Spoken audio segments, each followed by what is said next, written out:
Well, we're now moving on to the first growth 2009s, and I think we're all still a little bit under the shock of the quality of these wines. It's stunning. We've just done the first 6 first growths, and I hardly have a nit to pick with anything. Not that I would even want to. It's just all absolutely fabulous, fabulous. I've never experienced this before. Absolutely never, ever. And anyway, let's go through them. They've all got this big, rich opulence. Some of them maybe a little bit too much, but I think, as we've said before, this is the kind of vintage that seems to want to be sweeter for the balance. The balance needs to be made up with this extra sweetness this year. Rather like in the red wines, everybody was worried about the alcohol at the beginning, and those wines seem to be calling for that amount of alcohol. And the same way, the Sauternes are calling for that amount of sweetness. So anyway, here is the Chateau Coutet. I think this blew me away. I mean, this is real Coutet style, just incisive, fresh. I don't know, I keep using the same words because they come round and round, but this is a different style of freshness. This is something which is very, very sharp, very fine, very elegant, and yet rich too. Although I was expecting, quite frankly, from the experience of previous Coutets, the last few years, when Coutet has been a little bit on the sweet side, I was expecting, in a vintage like this, where sugar is no problem, I was expecting a lot more sweetness, and in fact it looks like they've kept the thing under control. We'll ask them tonight, because we're going to have dinner there. Fantastic Coutet. Then the Chateau Lafaurie 2009, the wine of our hosts. Again, I couldn't fault this one at all. This is just classic Fargue. It's got that rather broad style of fruit that Fargue always has.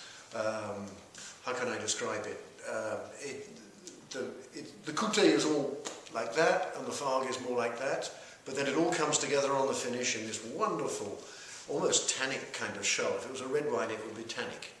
And the sweetness is really under control, and above all, the acidity is there. It's got a lovely acidity, lovely, and that enhances the fragrance. I really can't find a fault with that at all. Then we had the Reine Vigno. What a wonderful Reine Vigno. I mean, this is a return to the 50s, when they were making, these opulent and very fine Reine Vignos.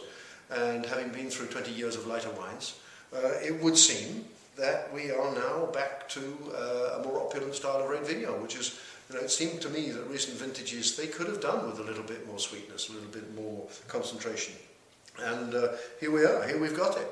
It's absolutely fabulous. It's got that sort of Cigalas Remo kind of minty quality to it, which is really nice. Fantastic Reine Vigno. I gave that top score. And then Chateau Giraud. This was tasting, I think, a little bit more lively last week. It's tasting just a little bit deader today. Just wondering whether it isn't a little bit more liquorous today as well. But still very good. This is, all the Sauvignon comes out in that sort of marmalade-y fashion, as it always does at Giraud.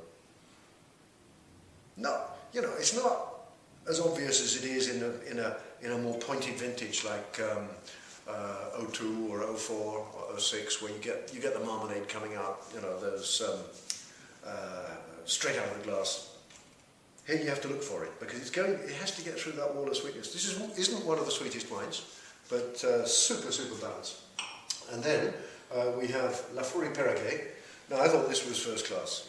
Lafaurie Pera has had a reputation of being a little bit heavy, and especially in the 90s.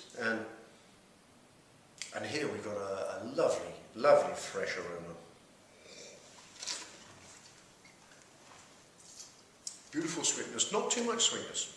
It's got a lovely balance. Alcohol drives through it. That's going to work into a beautiful balance of wine.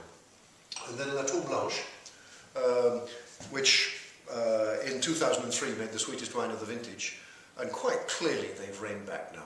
We saw it on the 2007 just now, and the 2009, where they could have made something seriously sweeter even than the 2003. They've obviously gone for the botrytis a little bit earlier, and that's just like a Sauternes version of Doisy Védrine. It's got all that minty freshness. with a little bit more of the Sauternes power. That's a lovely La Tour Blanche, can't fault that.